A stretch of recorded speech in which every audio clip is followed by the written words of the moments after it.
Hi, welcome to my channel.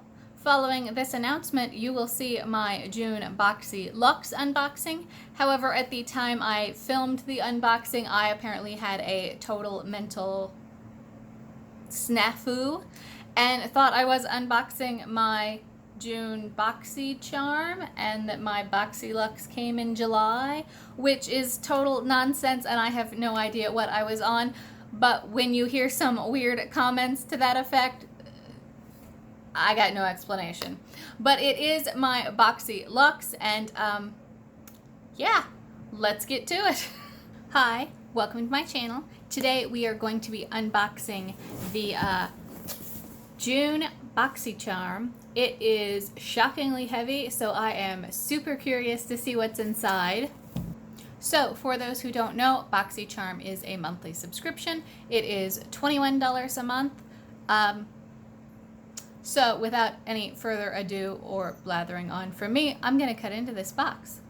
And for those who haven't seen this, this is my most awesome thing ever. It has a screwdriver and a box cutter and scissors to open that clamshell packaging, except this is really old and these scissors are so dull as to be unusable, and I can't find another one.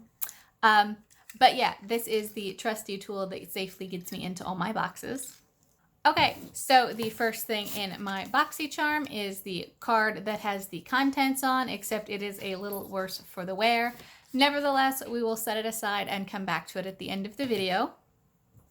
Okay, so outside the foam covering the top of my package is a bottle of Living Proof Full Dry Volume Blast. It is a styling and finishing spray. The one thing I don't like about BoxyCharm is also the thing I love about BoxyCharm. You get full-size items. I rarely use hairspray. This bottle of hairspray could last me 5 years. And I already have a couple open bottles, and I don't know if I'm even going to like this. So through no fault of its own, it may end up being passed along to someone else. Okay, now I am going underneath the foam liner in this box for something in a little black bag with some writing I cannot read. Okay, there's a lot of parts in here. I am guessing I have received a blow dryer. Yes, there is a little tiny purple blow dryer in here. I still can't figure out what this brand is, but I am pretty sure FabFitFun maybe recently had a blow dryer in the exact same shape and configuration. So perhaps there is some sort of sale going on with this manufacturer that has made these boxes super excited about including itty bitty mini blow dryers. Having said that, I blow dry my hair about as often as I use hairspray on it, and I already have a full-size bells and whistles blow dryer. So maybe I will add this to my travel bag, but probably not. But I'm sure someone will get some use out of it, assuming it works. It does. It's really lightweight. The finish on it feels nice. It is a nice color purple. I can't say too much more about it without plugging it in and trying it, but that's probably not going to happen. Okay, so now we can discard the big sheet of foam that was apparently protecting that blow dryer. And there is still a lot of stuff in this box. Hopefully some of it makes me a little happier than the first couple items. You would think I would do a lot more styling and hair care with this mess than I do, but I don't. Alright, so the next item I have is from Skin & Co. It is Truffle Therapy Radiant Dew Refreshing Mist. Well, unlike the last truffle oil product I received, this one does not have almond oil as its first ingredient, so I can probably use it safely. However, it has one of those ingredients labels that is a little hard to read with this white and gold font, or perhaps I'm getting old. So I am not going to test it right here with you, but I like a good face mist. I have never complained about receiving one. So assuming I can use that, I absolutely will. Then we have an item from Trestique. I'm just not entirely sure what it is. Oh, it is their Good Vibes mascara. I have not tried this. However, I received some of their lip products in a subscription box earlier this year, and I have really liked them. I actually have bought 3 more colors, so I'm hoping their mascara is a similar quality. It might be a while until I get a chance to try it, though. I have a backlog of sample size black mascaras that may take me well into 2021. However, this will definitely go towards the top of the pile of things I want to try.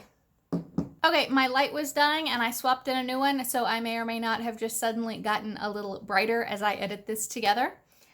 Diving back into the box, I have the No Problem Prime Essence from Touch in Soul. So it is a Candula Flower Extract Essence. It says it tightens up the pores and keeps the skin silky and smooth for better and long-lasting makeup. This is actually the second No Problem item I have received. I think the first one was also from BoxyCharm, and it did not work for me at all. It was their No Problem primer, and it settled in all my lines, and it made me look very, very old. Now, I might be approaching 40 a lot faster than I would like, but I don't think I generally look as old as this primer made me look, so I am under excited to the nth degree to try this primer essence. However, I have heard a lot of people really, really like it, so I think it is a question of what works for your skin. On that note, I will definitely be passing this along to someone who's a lot more fond of their primers. Then we have something from Dominique Cosmetics, and whatever it is in the color Peach Tea. Well, that came out of the box a little easier than I thought it was going to. It is apparently a liquid lip. It says lemonade on here, even though the box said peach tea. So I'm not quite sure what the answer to that is. However, it does look like a very pretty pink, something I will enjoy quite a bit. Here is a swatch. It is actually a very peachy, beigey color. Even though it looks very pink in the bottle. So you can kind of see the comparison here. Also, the packaging is very, very pink, which might be making it skew a little that way in my mind. However, the swatch is definitely peach. Having said that, I have nothing against a good peach lip. It is just not my go-to. I will still be happy to work this in the rotation and see how it wears. Next, we have a Clean Biotic Cleanser from Dr. Brandt. This says it is a pH balanced yogurt cleanser with chlorophyll. It has no ingredients on it, so I will definitely be Googling before I use it. However, I have been having some skin freakouts. Apparently my hormones are not done messing up my complexion even at this age, so I am on the lookout for a new cleanser. If I can use this, this does look like something that I will definitely be interested in trying. I have been advised to consider some of the different probiotic cleansers, so this Clean Biotic Cleanser might be just what the doctor ordered. And then, oh no, well, we have an item from pharmacy. For those of you who have watched more than a few of my videos, I have not had a good response to any pharmacy products. The first one I tried was so heavily fragranced I couldn't even leave it on long enough to wash it off immediately. The second one burned the back of my hand. And so now we have Pharmacy Honeymoon Glow AHA Resurfacing Night Serum, which may actually be the product that burned my hand. I would have to go check out the previous contents of my subscription boxes. However, I will definitely not be using this. I will certainly see if anyone would like to take it off my hands around here, but Yeah, they've got me twice now, and I'm not going for a third time. Okay, and for those of you who are playing at home, their Honeymoon Glow, it is a nice sized bottle. It's nicely packaged. It's a heavy glass jar. It checks all the bills for a lovely product. It's just not going to be the product for me. I have been bitten twice now, and I will just tuck it right back in its little box so that it can go to a brand new home. Okay, so there is one more item in here. It is from Tarte. It is the Tartist Pro Glow 3, and I am not sure which palette this is. Whew. Okay, so we have a face palette here with some blush, highlighter, and bronzer. I do not have, oh yes I do. The color names are on the back, so we will do some swatches real quick. The blush colors are Premier and Dance Floor. So here is Premier. Okay. Well, the first pass of that was not very pigmented, but after I got a lot more of it on my finger, it did come out pretty nicely. And then this second one is Dance Floor. Yeah, I think it's having the same problem. It's going to take a little more to build it up. It's a bit of a darker color. In the pan, it almost has a brown tint, but swatched, it is definitely a nice mauve-y color. I actually like that color a bit more than the baby pink here. Then we have two highlighters. They are Headliner and A-Lister. So this is Headliner. That transferred a lot better than the blushes, but I think it's still going to take two passes to get a decent swatch. That is a nice bronzy summery tone. And then here is A-Lister. Oh, that one actually swatched quite a bit better.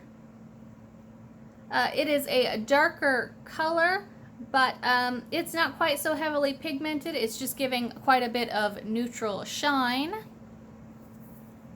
And I do not have a makeup wipe over here, but I have some foam. You would think I would plan ahead for doing this, but heavens no. Okay, and then the two bronzers are Autograph and Backstage. I am noticing a definite red carpet theme here. So here is Autograph. Oh, that is... Okay, that has swatched the nicest out of everything else in this palette, and I do like that color. I do not tend to wear a lot of bronzer. I am so pale that it just ends up looking a little muddy, but we are headed into summer where I get a little more color, and I think this is one I might try. And here is our second bronzer. Okay, that is way too dark for me, but these bronzers have swatched the nicest of everything in this palette. I do like a couple of these colors. I am just not wild about the level of pigmentation in some of them, especially those blushes. I had to pick up quite a bit just to get them to swatch evenly. But I do think it is a nice collection. There are some lovely summery tones in here. I also think it is good for a variety of skin tones. Though the bronzers are perhaps a little too much for someone as pasty as me and not quite enough for someone at the dark end of the range. I do think, however, they suck up quite a bit of the middle. And I do think I will be trying at least this light colored bronzer and the mauve blush and these highlighters. But I am not, I'm not a super big fan at this point of this palette. It took a lot to get this much color. However, I do like the design of it with the bifold doors, especially with their red carpet theme. It's a lot like the grand entrance here. It does have mirrors on both sides, which is fabulous for a palette. So it's something you can apply a little bit more on the go. If it had two eye colors to go with these face colors, it would definitely be a great all-in-one product. And It has a magnetic closure, so there is no fear of it popping open in my bag. For that reason alone, I will definitely be trying at least one of the blushes and bronzers and the highlighters, because I am crazy about anything that I can do touch-ups on without my bag turning into a powdery pigmented disaster. So overall, I'm not super happy about this. The blow dryer and the hairspray styling spray is not up my alley at all. Pharmacy products and I apparently have a love-hate relationship in that they tend to do me harm and I don't like finding them in my boxes, but the boxes love having them in there. And the No Problem primer serum is just not something I want to try after the disaster I had with their actual No Problem primer. So I think most of this box is a miss for me. If I'm not allergic to the cleanser, that's certainly something. If I'm not allergic to the face spray, that's certainly something. It's another black mascara, but I do like the Tarte products. So it's not a total loss. I may even feel like I got my $21 out of it, but I am not blown away. I am totally underwhelmed by this box. I am really hoping my BoxyLuxe next month makes up for this. So let's take a look at the prices on these items. Again, these are full-size prices. BoxyCharm sends full-size items. No division required to figure out the value of the box. The Tarte Pro Glow Cheek Palette is $45. The No Problem Prime Essence is $23. The Lemonade Lip Gloss from Dominique Cosmetics, it is $17. The blow dryer is $85, except there is no freaking way that blow dryer is $85. If you were paying $85 for a little mini blow dryer that gets rebranded in different colors and yeah, no. The cleanser is $35. The pharmacy serum is $58. The Living Proof styling spray is $29. The Trestique mascara is $25. And the Truffle Therapy Radiant Dew Mist is $35. So the value of this box is probably pretty darn high. The value of this box to me, pretty darn low. However, this is a rare miss for me for BoxyCharm, so I am definitely not willing to throw in the towel. I do have BoxyLuxe, so next month will be one of my quarterly BoxyLuxe boxes. Hopefully that makes up for this underwhelming box. Okay, so after I blathered on about unboxing my BoxyCharm and waiting to see how my BoxyLuxe turned out, obviously I was having a wrong period of wrongness during that video. However, knowing that that is my BoxyLuxe, which is the original $21 you pay for BoxyCharm, plus an additional, I think it's $28 on the months you receive a BoxyLuxe. That is a terribly expensive box in the scheme of things, and it was a total miss for me. I still have not found a good use for the teeny tiny hairdryer. You can't win them all, I suppose. So it's a miss, but BoxyCharm has been pretty good for me so far, so it's not enough to make me throw in the towel. However, I just wanted to let you know, yes, I am well aware that that was my BoxyLuxe, and I don't know what I was thinking at the time. Was I thinking it was still May? Was I thinking the quarter was in July? I don't know. So anyway, I promise my videos are usually not quite so scattered. If you want to check those other videos out, please hit subscribe, come back and see me.